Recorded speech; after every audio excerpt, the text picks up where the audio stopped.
All right. Good evening, everyone, and welcome to the Winnetka Village Council regular meeting for December 3rd, 2024. I'd like to call the meeting to order. Ask everybody in the room to please mute their cell phones and other electronic devices. And I'll ask Rob to do a roll call for attendance. Thank you. Trustee Apatow? Here. Trustee Handler? Here. Trustee Dearborn? Here. Trustee Albinson? Here. President Rentz? Here.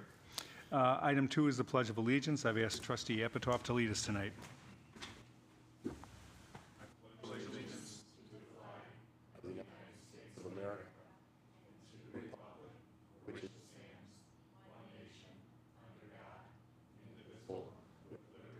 Justice.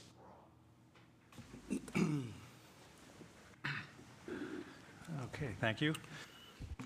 Quorum check? Yeah. Last two meetings of the year, December 10th and the 17th. Are there any conflicts? All good. Everybody good?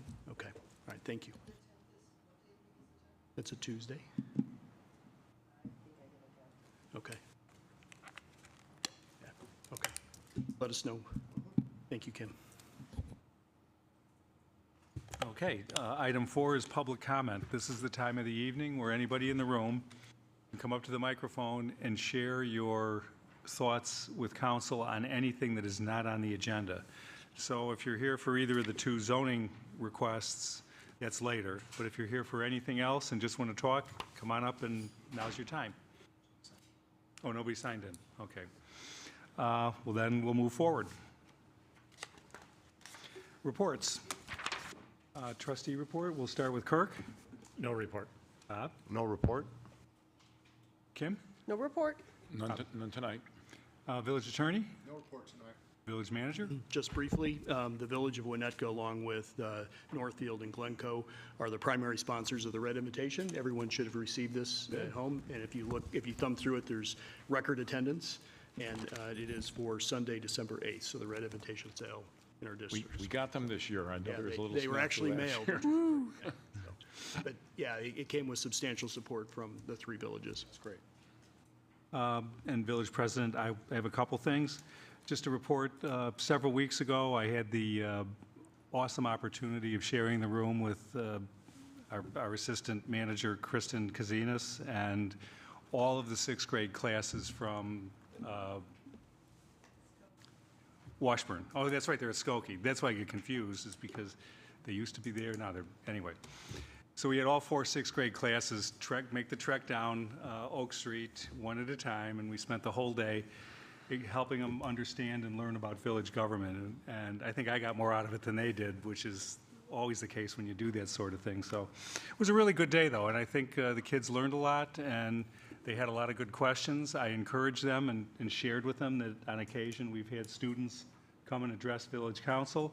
So be expecting at least one young person to come to village council and ask us why he can't have chickens in his yard. So we'll be hearing from that person. Maybe we'll have to start a farm bureau or something, and we can put him on that then. But that was really, really an amazing event and something I really enjoyed doing. So thank you to the village for letting me sit in on that. And speaking of the village, Friday night is our annual tree lighting. It'll kick off at about, somebody help me out here? 5:36? 5 o'clock. I mean, there's stuff, right? Yeah. And then Santa will be there around 6. So come on out. It's always been a fantastic affair. It gets bigger every year, and it's just a great time for the community to come together and enjoy the start of the holidays. You mentioned the Red Invitation sale, so I don't have to worry about that. And that's all I have for this evening. So we'll move forward. Item 6, establishment of the consent agenda. Does any trustee wish to remove any items on the consent agenda for a separate vote? Seeing none, may I have a motion to approve the final form of the consent agenda? So moved. Second. That's a voice vote. All those in favor? Aye. Opposed? That motion carries. Item 7 is the consent agenda, and I will ask Rob to read the items on that agenda. Thank you. Approval of the Village Council minutes for November 1st, 2024 budget meeting and November 12th, 2024 special meeting. Approval of the warrant list dated November 15th, 2024 through November 28th, 2024 in the amount of $1,503,827.94. Resolution number R86, 2024, approving a contract with S&C Electric Company for the purchase of 3 pad mount switchgears. Resolution number R87, approving a Fourth Amendment to a lease agreement between the Village of Winnetka and the United States Postal Service. Resolution number R88, 2024, approving a contract with S&C Electric Company for the purchase of a Vista pad mount switchgear. Next item is fiscal year 2025 village budget, resolution number R83, 2024, adopting the annual budget for fiscal year beginning January 1, 2025, and ending December 31st, 2025 for adoption. Resolution number R84, 2024, establishing rates and fees related to utility services. Resolution number R85, 2024, amending general, building, and miscellaneous service fees. Item G, property tax levy and abatement ordinance. Ordinance number M14, 2024, levying taxes for the year 2024 for adoption. Ordinance number, let's see, which one did we have here? Is that the list one? M15, 2024, abating the tax heretofore levied for the year 2024 to pay the principal of and interest on the taxable general obligation refunding bond, Series 2020 of the Village of Winnetka, Cook County, Illinois, for adoption. And that is everything for consent. Now you all know why I have Rob read the consent agenda. All right, may I have a motion to approve the consent agenda by omnibus vote? Second? That's a roll call vote? Trustee Dearborn? Yes. Trustee Handler? Yes. Trustee Apatow? Yes. Trustee Alvinson? Yes. That motion carries. Thank you. Item 8, ordinances and resolutions. First one this evening is ordinance number M17, 2024, an ordinance granting variation from the Winnetka zoning ordinance to allow the construction of additions to an existing residence within the R5 single-family residential zoning district. It's 402 Hawthorne Lane. Tonight, council will consider a request to allow the construction of building additions on the first and second floors to the existing residence. And the Assistant Community Development Director, Ann Clausen, is here to review us tonight. Take it away, Ann. Thank you, President Rintz. Good evening, trustees. As President Rintz just summarized, you're here this evening to consider an ordinance granting a variation to allow additions within a required corner yard. The site is located on the southeast corner of Hawthorne and Woodland. It's zoned R5 single-family residential, and it is bordered by R5 to the west, south, and east, and R4 single-family residential to the north. The residence is legally non-conforming in that it currently provides a corner yard setback of 6.3 feet, encroaching the required 18-foot corner yard setback by approximately 11.5 feet.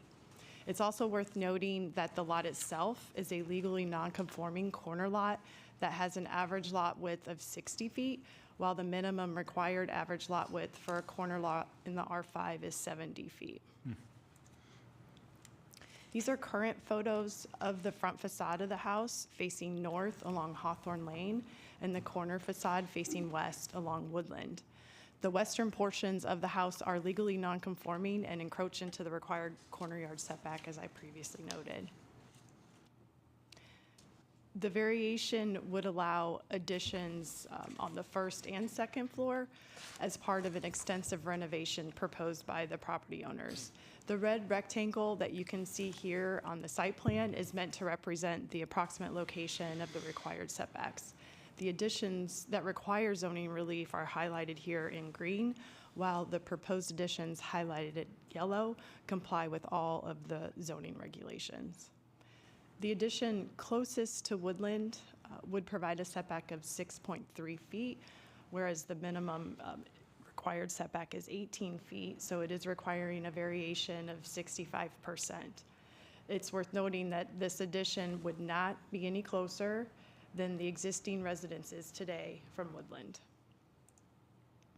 To help give perspective on the areas of the proposed additions requiring the zoning relief, this slide includes the proposed first and second floor plans. Again, the additions within the required corner yard setback are highlighted green, and the areas highlighted yellow are additions that fully comply with the zoning. These are the proposed building elevations. The highlighted areas represent the additions encroaching that required corner yard setback. At a special meeting on November 18th, the zoning board considered the applicant's request.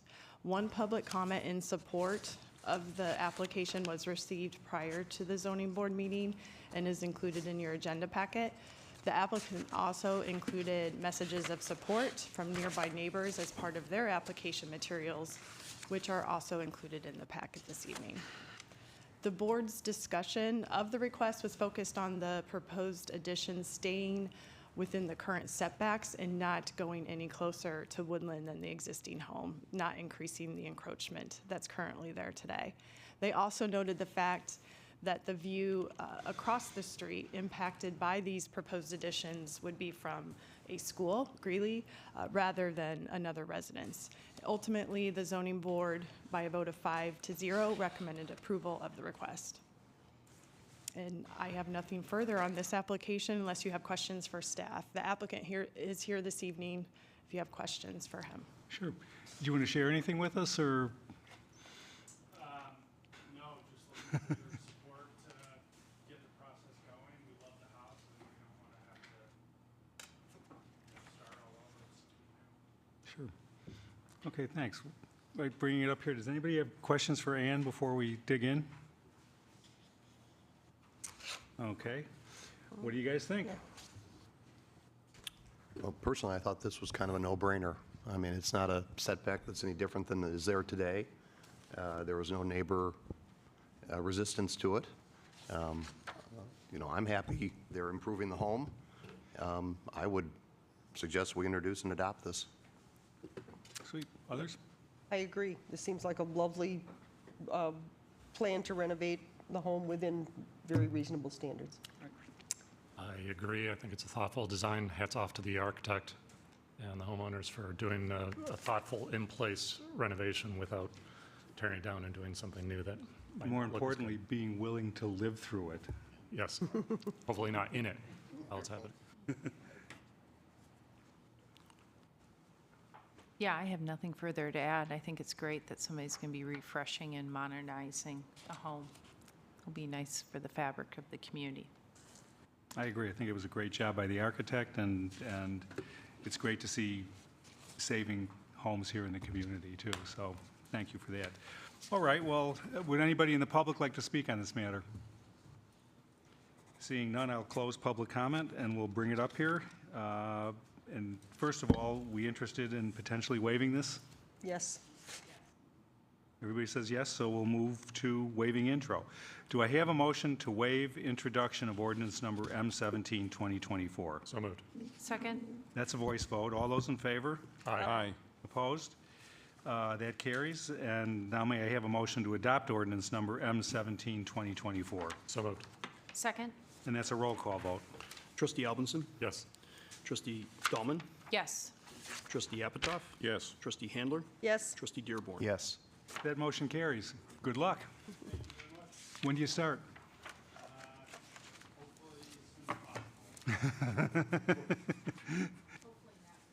Nothing like having your kitchen torn up for the holidays, right?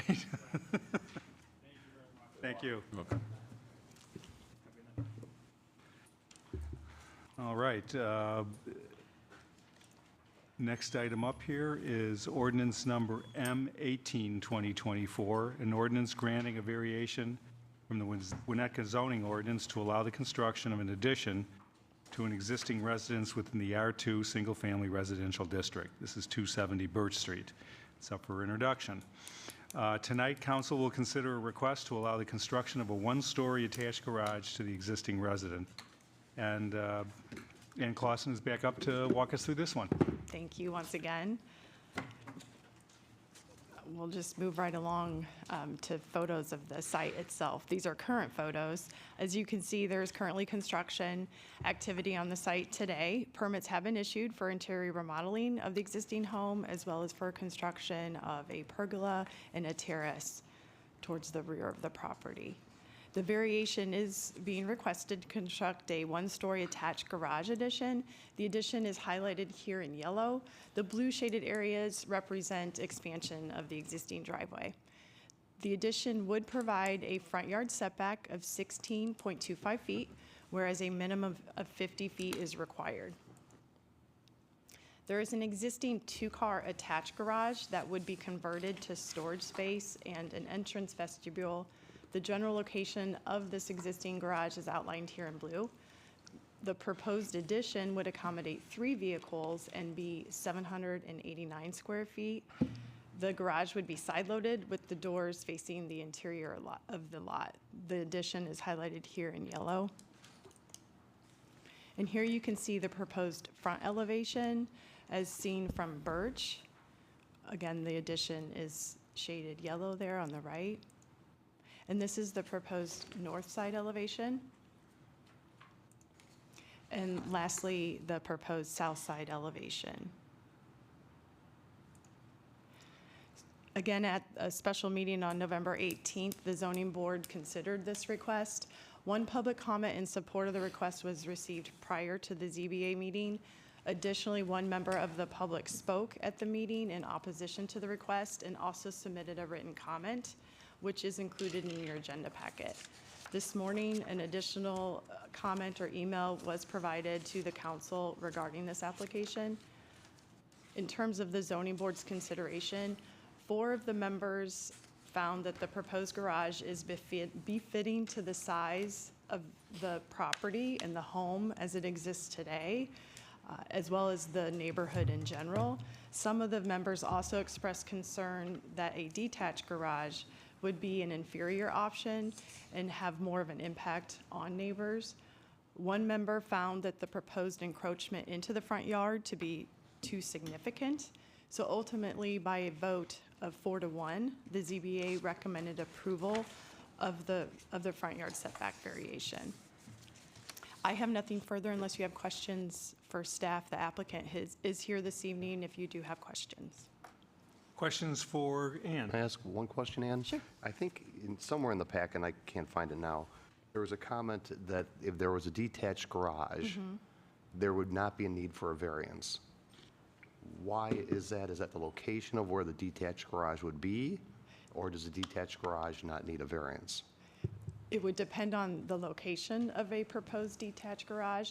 Initially, when the applicant submitted their variation request, they did share a detached garage option. They submitted 2 options, and staff informed the applicant that they needed to propose one final proposal. They chose to pursue and move forward with the application currently before you.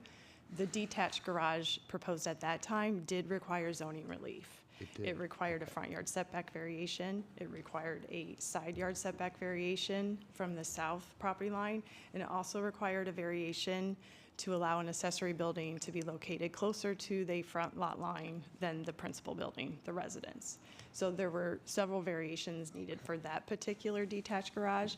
But I would say that it would be possible to build a detached garage by right on the property. What that would exactly look like, I can't say, but for example, detached garages that are located in the rear quarter of a property are allowed reduced setbacks. On a property of this size in the R2 district, they would be allowed a 3-foot setback when located in the rear quarter from the rear property line as well as the side property line when located adjacent to the neighbor's rear quarter as well. So there would be a possibility that a detached garage could be as close as 3 feet from the west property line and the south property line. Okay. And then, of course, you'd have a driveway added to the lot in order to access that. There appears to be considerable impermeable lot coverage available to add a driveway, but that would have to be reviewed as well. So the original detached garage was on the south side?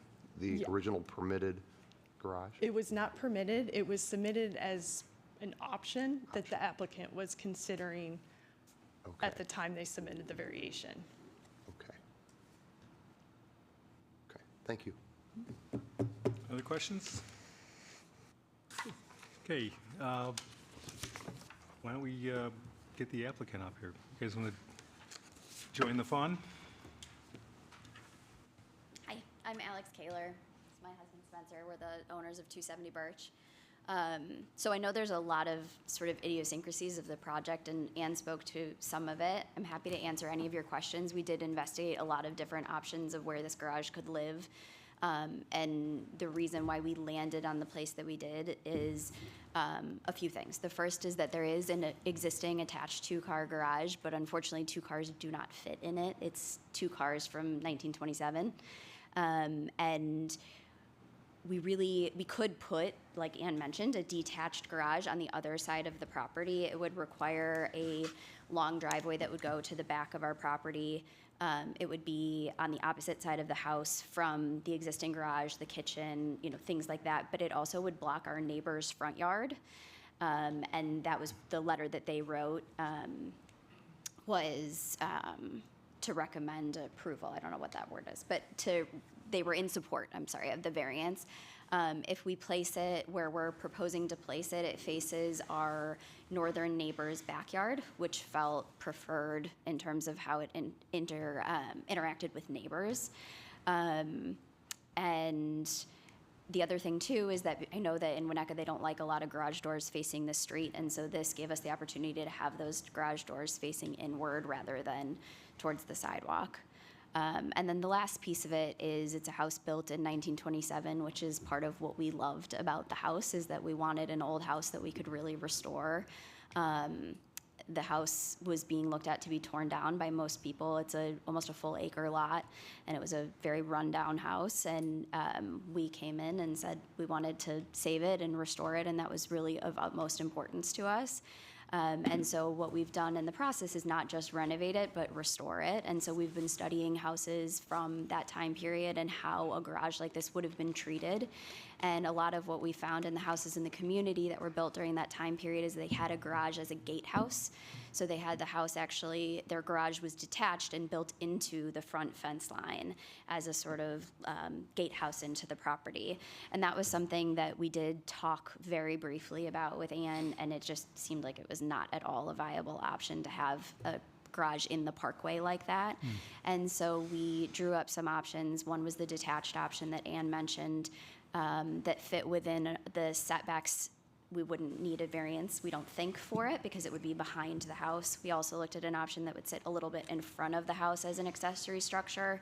And ultimately felt like this creating sort of a parking court in the front of the house was the most historically accurate for what was happening in 1927, and then also just the most convenient for us as a family with 3 children to have an attached garage close to the kitchen. Okay, anybody have questions for the applicant? Yeah, just building on your last comment, well, first of all, I have to say, I went and walked by the property today and snuck a little in the back. You're doing Good, an absolutely please do. beautiful, absolutely beautiful job. It's really a lovely piece of property. Thank and you. really, I can see all the special touches that you're bringing to restore. It looks really beautiful. Thank you. Just building on your last comment about having access to a kitchen from Yeah. the garage, which certainly makes sense.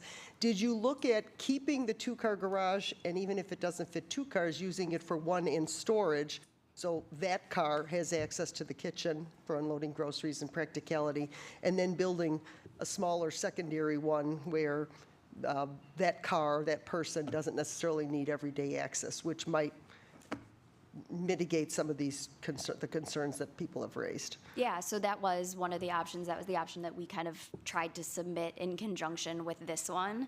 The problem ultimately for us is that it faces our next door neighbor's front yard, and it blocks, like when they're looking out their front door, they're looking at the back of that garage. And so it didn't feel like it really accomplished what we wanted to accomplish if it was cutting down on light and view from them and further for us. And this is sort of our first choice of what we would like out of this space. And so we felt like if we could only present one option, we'd rather present the option that serves us best and then also suits the neighbors the best, or ideally suits the neighbors the best. I know the one neighbor to the north, though, has expressed concern. Yeah, and That's in our packet here. I actually spoke with him, I think it was last week, and he asked why we decided to do this versus putting it on the other side of the property where there's more space. And I explained to him that, it faces his backyard versus facing the southern neighbor's front yard, and that felt more appropriate. I understand that it doesn't feel ideal to either of them. You know, no one wants to look at the back of a garage, but looking out, you know, the neighbor just to the north of us is on a half acre. They've got a really sizable backyard, and so to look at the back of our garage across the half acre felt like it still made more sense. And again, not to be a martyr about it, it also is better for us. Sure, okay. Okay, that's it for now from me. Yeah. Following up on that question, and Yeah. I also went by the house today with all the construction. Yeah, it's You got a lot of- chaos. You got a lot of people there. Yeah, we're moving in 4 weeks, Good, so. oh, really? Okay. Yeah. Good luck. Good luck. Thank you, thank you. So the home, but I really didn't focus on the home to the south. Yeah, And Ann, you were saying that a garage could be, is the home to the south set back further than your yeah, so home? can I, Ann, do you mind if I touch this? Okay. So let me show you guys. So if you're looking at the plat here, actually, you don't have the, that aerial topo, do you? Is That it in the shows the back, Ann? neighbors. So our neighbor's house just to the south of us is placed on the lot on an angle.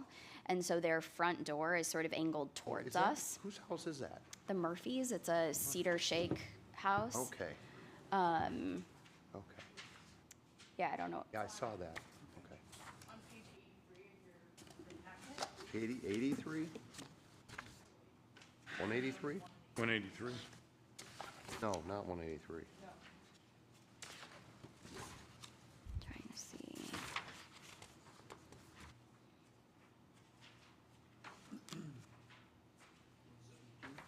One seventy.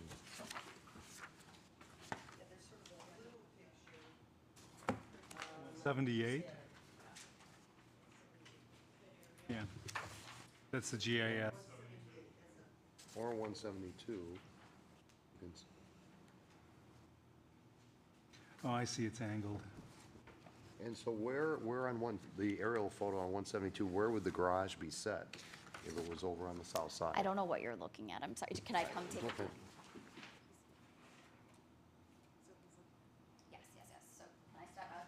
Yeah, please. So basically, as long as the garage is set 13 feet away, which is our side setback over here and behind the house, it could live kind of here in the yard. And that's where the front door faces. I see. Yes, absolutely. It could absolutely live all the way to the back. Of course, that's a pretty good hike back to the house. In our last meeting, there was a lot of conversation about how much impermeable surface that much driveway would add, and just how unnecessary it felt. Obviously, from just a purely aesthetic point of view, we like the idea of keeping as much green space as we can, and also just staying as true to the original architecture as we can. You know, like I said, I love old houses, and I wanted to make an old house work for us. And that meant a lot of compromises, because it's just, an old house is different than a house that we build today. But it feels like the lot can carry a 3-car garage, and I also think that that front parking court that would be created would make it so that we don't have to add additional driveway, and we keep the backyard as open as possible. I'm sorry, I don't know. I'm trying. I don't know if it's. And I know there's sort of a little, a shallow entry area. Can the garage be expanded south if you feel that 2 modern cars can't fit in the existing garage, to widen it a little bit? So you mean towards the. Toward the house, We're yeah. right up against the, extend it south. Oh, that's attached to the house now, so we couldn't extend it in. It used to be open air between the two, but it's enclosed now. No, south, you know, because it's the house with like a little gangway. Oh. And then there's the garage. I'm saying, can you eat into that gangway and forego that to make the existing garage wider if it truly can't fit 2 cars? I don't know. Yeah, okay. That would be an answer my architect would have to provide. I don't know if so when we bought the house, that area between was open air, it wasn't attached. And so there was a lot of conversation about what weight could be supported underneath when we decided to enclose it. So I can't say for sure. And then the other thing I just wanted to mention, not to deter, is that I know that in our last meeting, there was a concern about why this was something that we were doing at the very end of our project to prolong construction. And so I just wanted to acknowledge that because it is obviously not ideal. It's really not ideal for us as people moving in 4 weeks.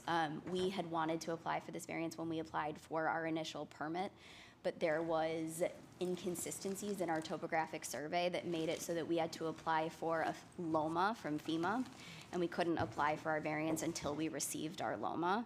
So we received our LOMA 2 weeks before we submitted our variance. Like as a homeowner, this is the worst case scenario for us to move in with a complete house and then have to restart construction. We understand it's disruptive to the neighborhood as well. And this was supposed to be an 18-month project that we're having completed in 11 months. They're working their butts off to try to get it done, and they will do the same thing for the garage. So I just wanted to call that to your attention because I'm sure it's something you're all wondering as well. Yeah, so that was one of my questions because, that is a strategy that some people do to try to, piecemeal things. But No, if you that's- were. that if- strategy so if would you not were be- Yeah, if you were submitting for a letter of map revision to take to confirm that the property was out of floodplain, Mm-hmm. and you received your final LOMAR, the letter of map revision, is that?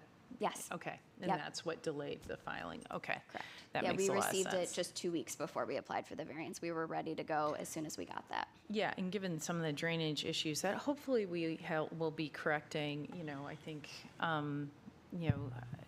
extending a detached garage with more impervious surface would obviously be a concern in the area. Yeah.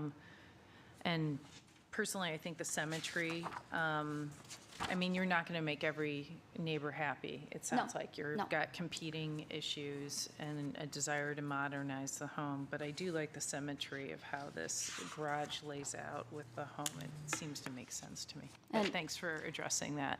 I'm an interior designer, so I know I'm going to care more about the aesthetics of things than everybody else will, but we really did make a very concerted effort to have it be a pretty structure that didn't feel like we were just sticking function on the side of the house, that it architecturally felt in keeping with what was done in 1927. So then to the question that somebody might ask, for many people here who may never have had a 3-car garage, have you thought about scaling it back to just a 2-car garage? The 3-car garage is, if you could address the need on that. Yeah. So it was something that was discussed in the last meeting as well, and I did offer to go down to a 2-car garage in that meeting. And they said that they felt it was appropriate for the house and the lot size to have a 3-car garage. And again, had someone torn it down, they certainly would have put in a minimum of a 3-car garage in a new construction. But if ultimately that's what it came down to, that's a compromise that we would be willing to make.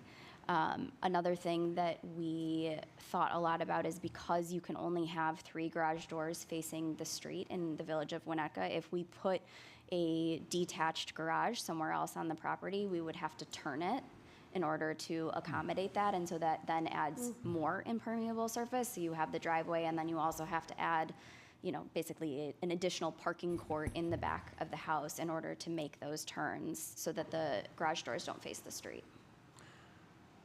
All right. Yeah, that makes sense. Yeah, I just looked to your point, though, Tina, that the current garage on the plans is 22.15 feet wide, and a minimum is 20, and average garage width is 22. I wish It's I not had- super Yeah. generous, but that is a garage dimension that can hold 2 cars. It is. So Yeah. what ended Yeah. up happening is when we did the renovation of the house, there is a room above the garage that was not able to be put on the same HVAC system as the rest of the house. And the only way to house that system was to build it into the space in the garage. We built it into the ceiling so that the plan was that it wouldn't interfere with a car pulling in. The problem is the structure that came along with it, with running the ducts, made that space so much smaller. And so one thing we did do, you don't have any pictures of it, do you? Will you look and see if in our weekly update we got any? One thing we did do is it was 2 garage doors at the time that we bought the house, and so we were able to put in a beam and open that up to, just in case we didn't get the variance or didn't get the LOMA, we wanted to be able to still use the garage. So we put in a beam to make it 1 car, and there's a lot of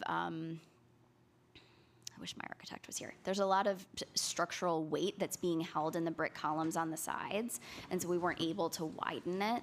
So it's not necessarily about the width of the garage itself, it's the width of the doors that we were able to have there. I don't know if that makes sense.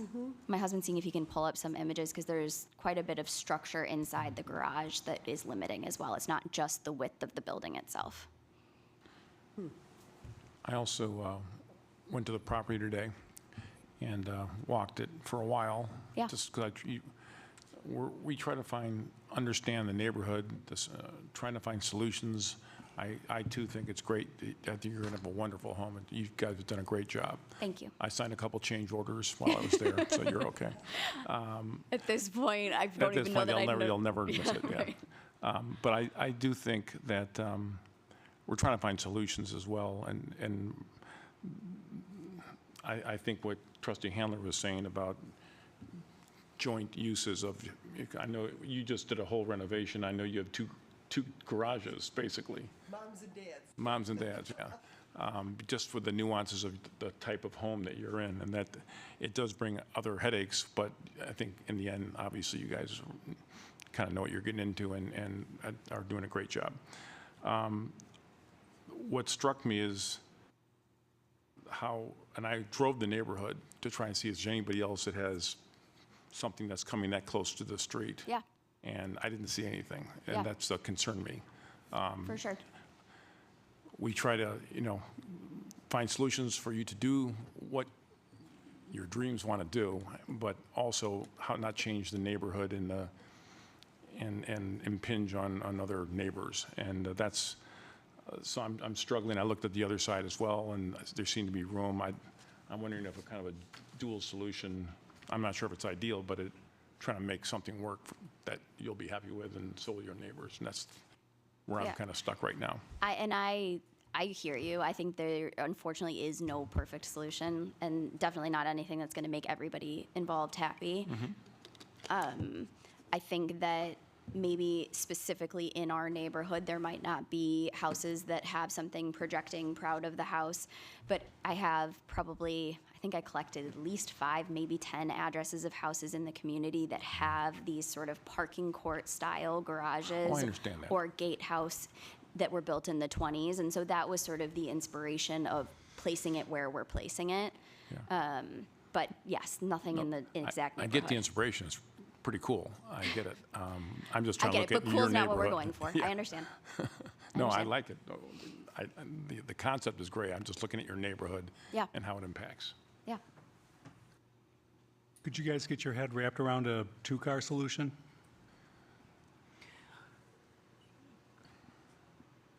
I think, One being in the garage and. No. I don't- I No, also what- don't- Excuse me. What I'm suggesting is just take a car off the three-car garage. That'll give you another 16 feet, which will move you 30 feet off the street. You'll end up with 2 cars. You already said that you've offered up that concept to I the did. plan, to the zoning board. So, the question is, so we don't waste a lot of time just beating around the bush, is a 2-car solution something people can get behind? Because otherwise, it sounds like well, I personally support the 3-car garage. oh, I'm fine with the 2, but I don't It vote. looks great to me. I think it's very thoughtful how Especially at night. I'll just say for the record, if the applicant wants to modify it to 2-car, I could support that as well. But, I also recognize that you're not going to be able to satisfy every neighbor, and I thought, there was some thoughtful consideration and to ensure that the design worked.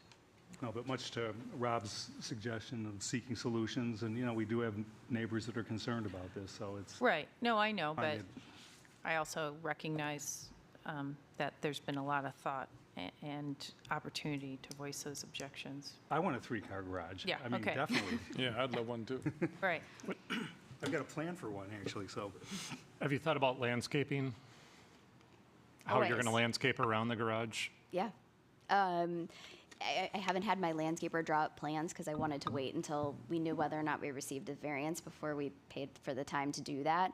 But landscaping is a really important part of the property for us. It's part of the reason we really bought the house is because the property was so beautiful, and we want to make sure that if we do build the garage, regardless of where it ends up, so if it's on the south or the north side of the property, we would like to try to cover it in ivy or lattice and some greenery so that it blends in, and it doesn't just feel like a big block of a structure. I mean, that's important to us no matter where it ends up.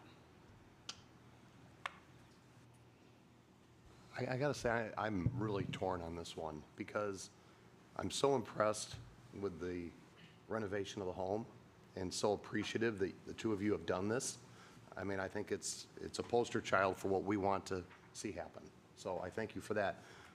But when I went to the house today, I really looked at the homeowner at 888 Mount Pleasant. Yeah, And I looked at what that's going to do to his sight line. yeah, It is, I mean, I know you can't please everybody, but what I'd really like to see is if that homeowner said, you know, a two-car garage with 16 feet less of my sight line being impinged, I could go for that. I don't know how this works, so this might be the wrong question to ask, but is it, like, to me, putting the onus on somebody who could sell his house in a year, like that, I don't feel like that makes sense. Yeah, what I don't, I think when we get in these situations, the issue that goes into my mind at least is it's putting an onus on the neighbors to say no to neighbors, Right, because they're being infringed upon. And I understand if you go to the south, you'll infringe on that homeowner. I mean, Right. So to Rob Apatow's point, we're trying to get a solution here that maybe isn't perfect from your standpoint, but boy, I looked at his, you know, right now, what he sees as he looks out his back vista, it's pretty open, and it will not be anymore. yeah. And that's just troubling to me, at least. So you know, again, Chris, I mean, your suggestion would alleviate a lot of that blockage, that impingement, if you will, on his sight line. So, We are, you know, we want it to be one story. We don't want to have a second floor on it. We have the FAR to build on the second floor. We have no desire to do that. And yeah, I mean, I don't, there's nothing I can really say because to your point, there is no perfect solution. I guess what I keep going back to is just the monstrosity that would have been built there had we not done this. You are correct. But, You're you know, correct. that is neither here nor there, considering that's not what happened, so.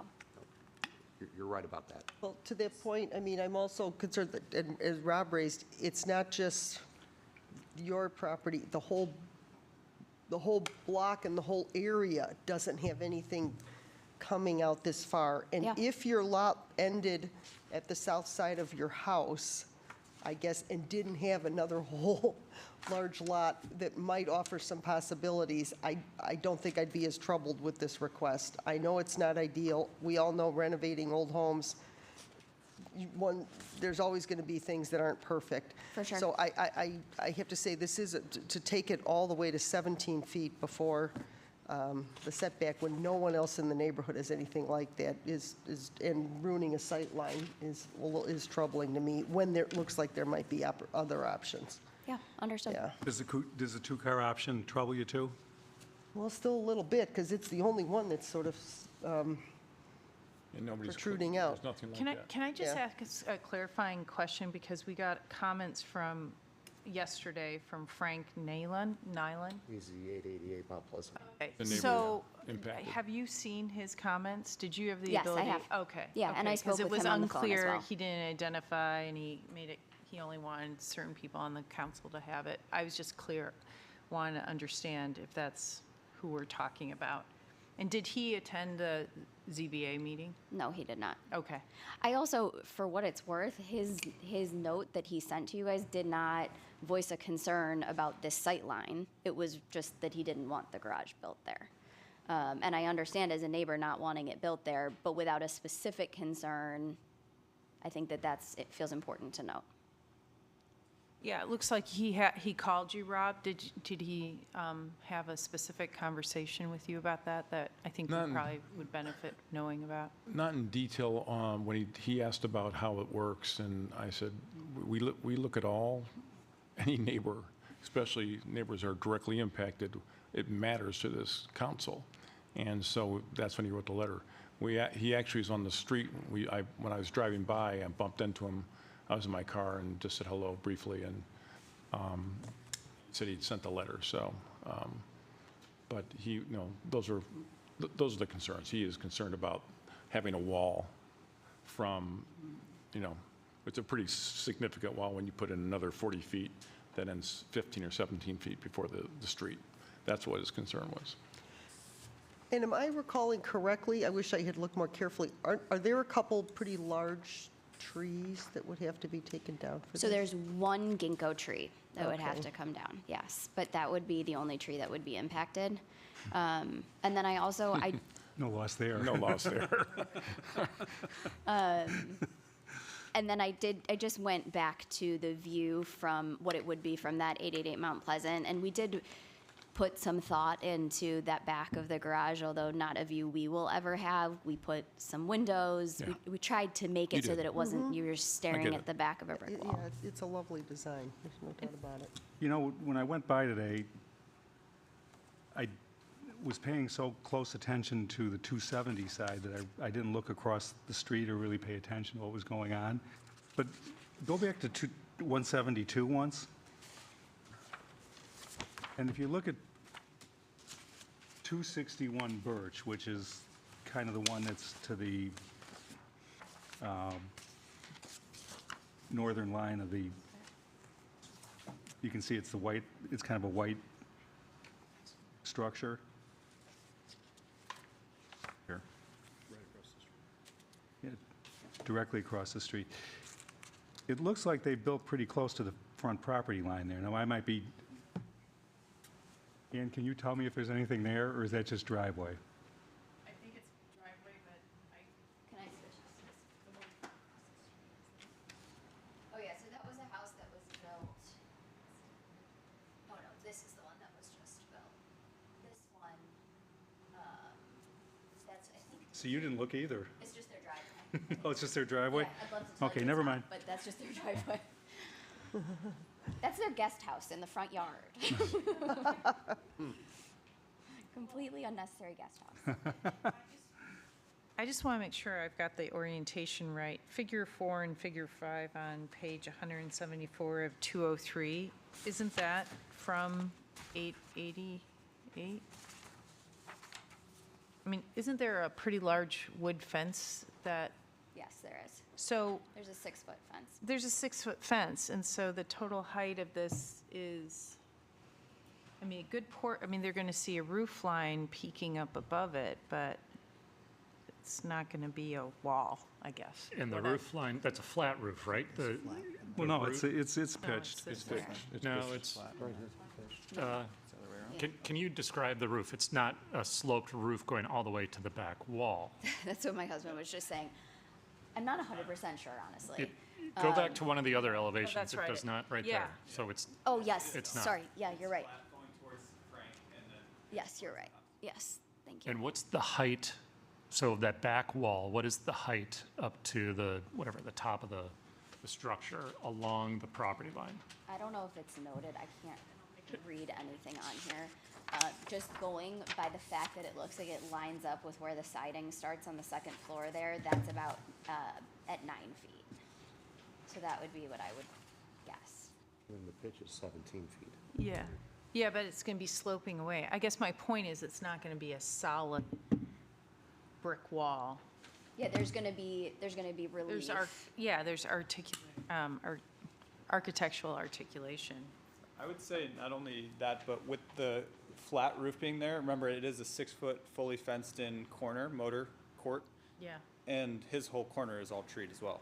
So right now it's winter. We all look over there, you look straight through. Any other time of year, it's trees wrap that entire corner, trees in our entire corner, which we will not be tearing down, and then a flat roof coming from his angle to the corner of his yard, which his house orients actually, to be honest, towards our back pool.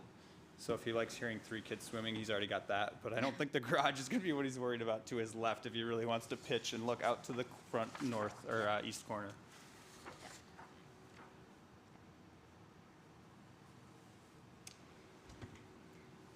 we know it's not straightforward. I mean, it's just, That's it's why you're not. here. It's, yeah, and that's why we drew so many options of what this could be. And there are ways to make it so that we don't need a variance. There's ways so that we don't disrupt the people to the south, ways we don't disrupt the people to the north. It just, there was no way to get it all in one. Okay, well, would you like to speak? Huh? Would you like to speak? Okay, so why don't you guys sit down, we'll open up public comment, and you can come up and share your thoughts now.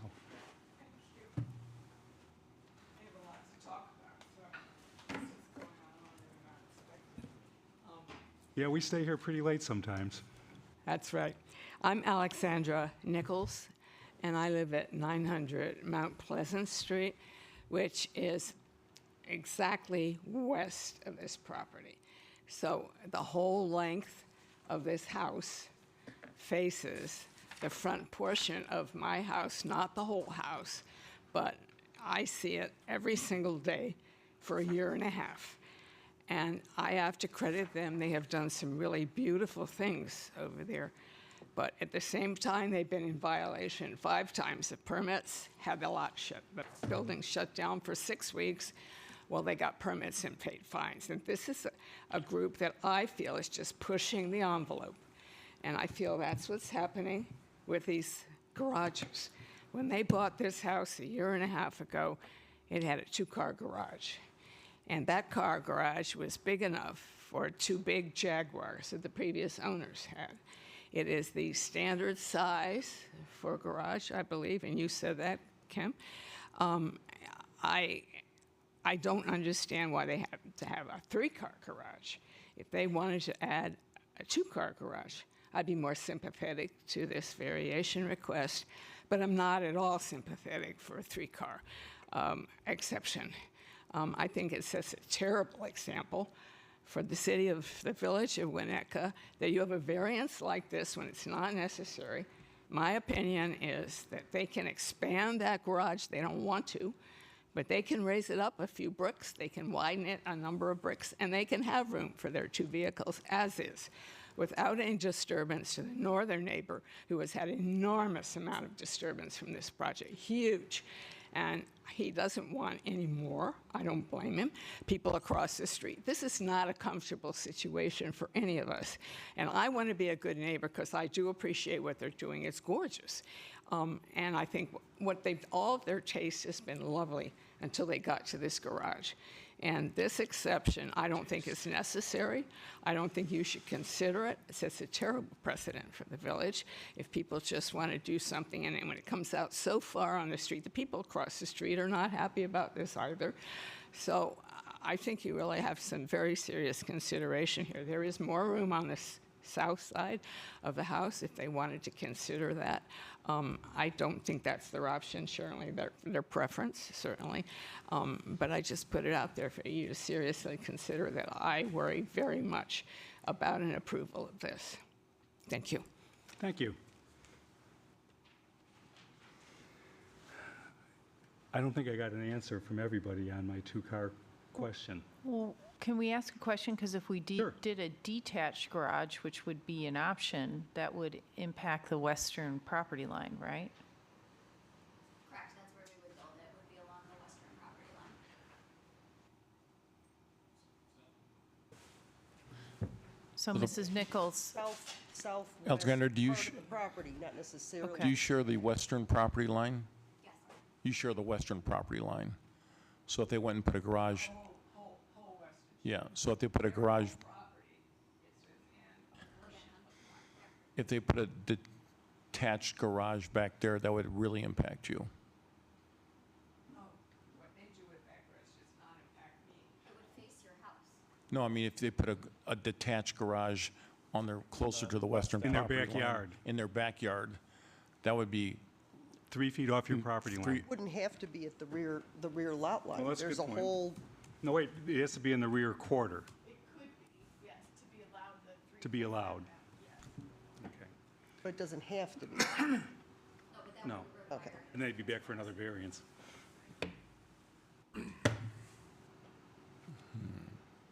Okay, so you're saying if one chose to build the garage in the middle of the south yard, that would require a variance? Because it's not in the rear quarter? Is that what we're, The rear quarter is allowed by right, as long as you keep it in a certain area. What's, so the yeah, rear quarter? I just wanted to mention that if you look at the plat up here, all of our HVAC units are, like if you see that chamfered corner where it says Lot D, that indicates a bluestone patio that they used to have. But in that corner is where all of our HVAC units are now. And so in order for us to be able to put a garage, have the garage doors not facing the street, but also be able to turn into them and avoid those HVAC units, it would be in the back kind of corner up against the west property line. I just wanted to mention that. Well, southwest.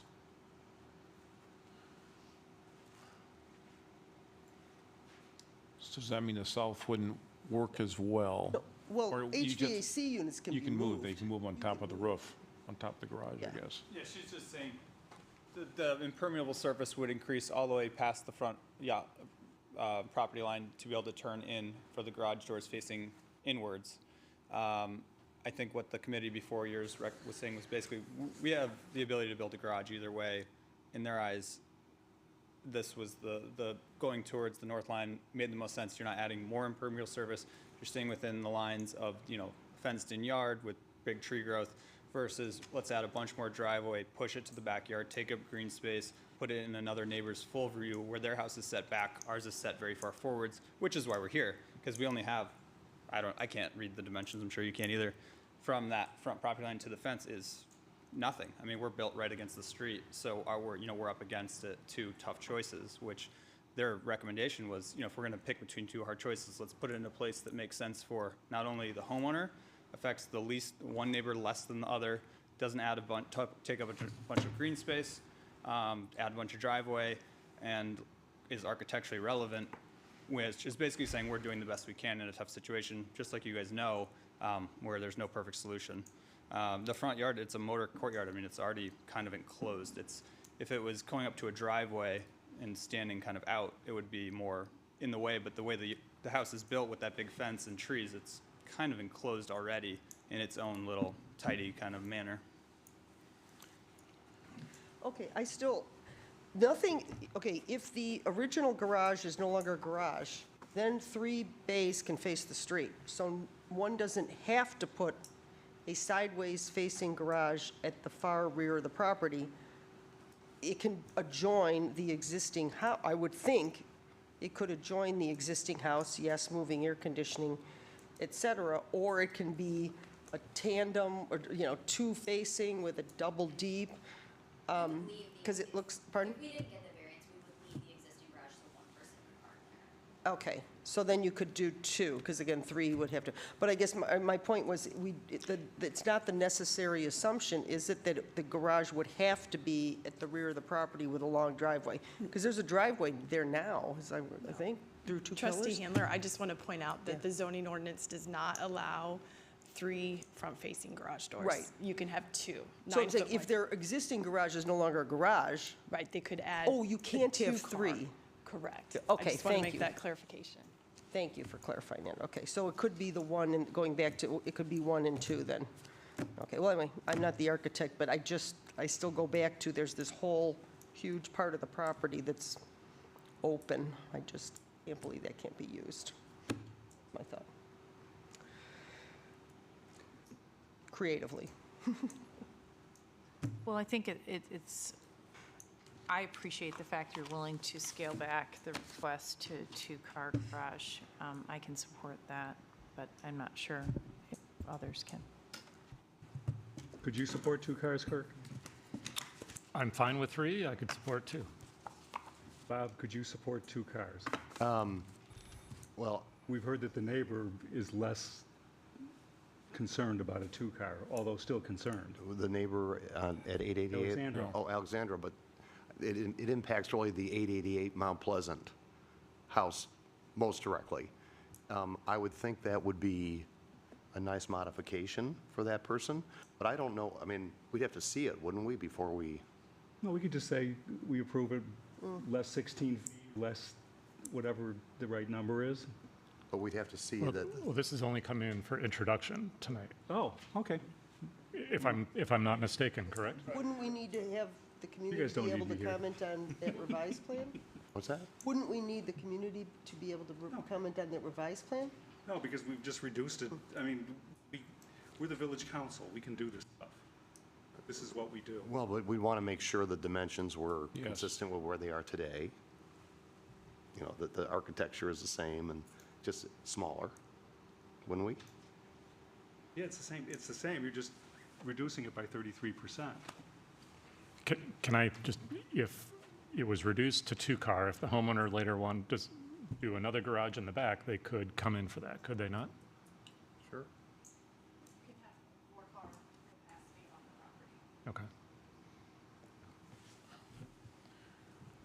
But I don't want the unintended consequence of putting a garage in front of your front door.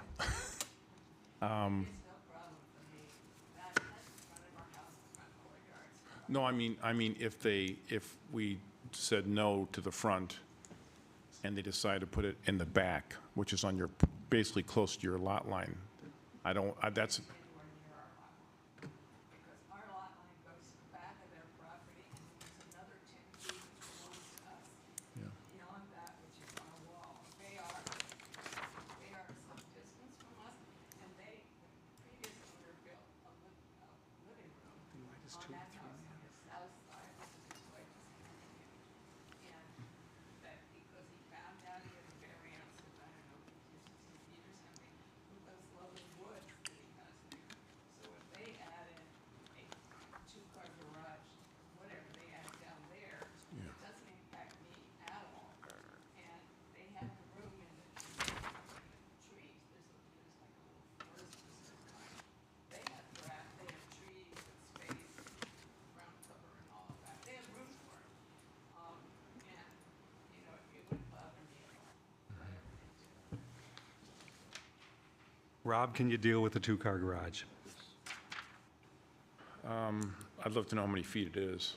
Because 16. when I walked it today, there's no way, if I lived in that neighborhood, I wouldn't want somebody. No, I agree.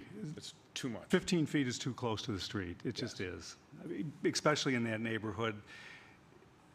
It's not that it's gross all by itself, but it's just one of those sensibility things as you're going down the street and they have a structure pulled that, you know,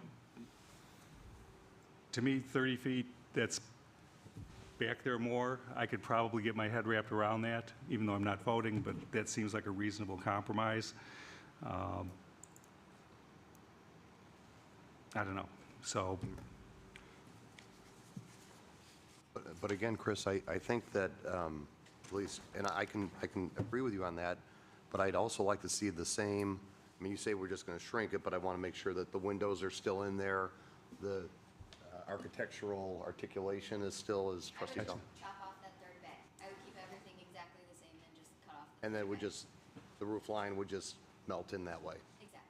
I mean, you know, it's not perfect, but it's better. I'll just add as part of the compromise, doing a 2-car attached, they could always come back and do another 2 cars in the back. They could. If it's a capacity issue for their growing family. I want 4-car garage too. I'm getting garage envy here, so. First Kim, now you. I mean, everybody's got these great garages. Not me. You know I live in my garage, so. Sorry, TMI, I know.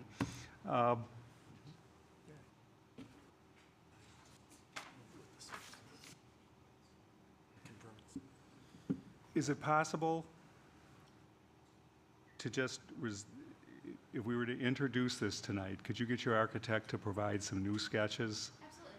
that show the reduced, and also and I'm not talking go hard with everything, just a nice loose site plan that shows the setback of the new garage, Absolutely. and make sure that it exceeds at least 30 feet. And then, so we can introduce it tonight, see what they have to submit for the next time around, which will be the end of December. And then that'll give the public a chance to look it over too. And we can go from there. So, I'd walk it, yeah, I'd like to see what 30 feet looks like. It's obviously a good, I appreciate everyone trying to compromise and figure out a solution. I really do. I'm happy to stake it out also, if there was a time when everyone wanted to come and see it. I lost my script. Stake out exactly what the footprint would be. Okay, that'd be, Okay, I'm sorry. that'd be great. I have one more question. As I'm looking at it more carefully, it looks like it's the three-car garage plus sort of an entry side storage area. Is that right? Yeah, so Okay, there's so- a room above the existing garage, and so we can't turn the whole thing without tearing down that part of it. Okay, no, I get that. But, so this is a 3+ is what's on the plan, really? Well, It- no, because the plus is not part of the garage, it's like a locker room almost. But does that exist? So I'm looking at this picture, is that the white, so the yellow is the only addition? So everything that's white is part of the original garage? Correct. And that Okay. would be, you can, thanks. So can any of that, can the garage be So- pushed into that? No. so no, because you can't make Oh, the turn. you can't make the turn, yes, I'm Yeah. sorry. Yeah. That's what I'm using my magnifier to try to read So, these tiny plans. He Okay, drew it, okay, I think, thank you. as like a mudroom-esque type space. Yeah, which, okay, no, I see, so you can turn Yeah, in. yeah. Okay, thank you. Okay, Last question. you have another question? Nope, I said my last one. I'd like somebody to make a motion to introduce ordinance number M17-2024 with the modification that the garage be reduced to a two-car garage, and that the applicant will provide some sketches, which will be included in our next packet, which will provide more transparency to the public as far as what we're voting on, and it'll give us a chance to assure ourselves. And we'll see if Frank is happy with this reduction. So, may I have that motion? So moved. Second? That's a voice vote. All those in favor? Aye. Opposed? That motion carries. We'll see you in a couple weeks. So can I just ask a question about process? So do we need to resubmit a variance application? No. Oh, you are in the process right now. Okay, so who should I send those drawings to Ann? Okay, and then we attend the meeting on the 17th? Is that what it is? The next meeting, yes. Yeah.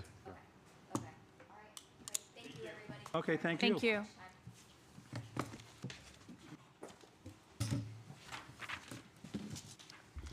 All right.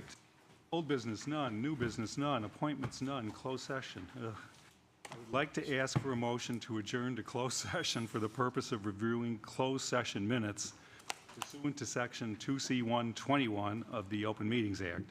Under the motion, when we adjourn the closed session, this meeting will be automatically and immediately adjourned without the conduct of any further business or comments. May I have that motion? So moved. Second. Roll call vote? Trustee Dearborn? Yes. Trustee Albinson? Yes. Trustee Dahlman?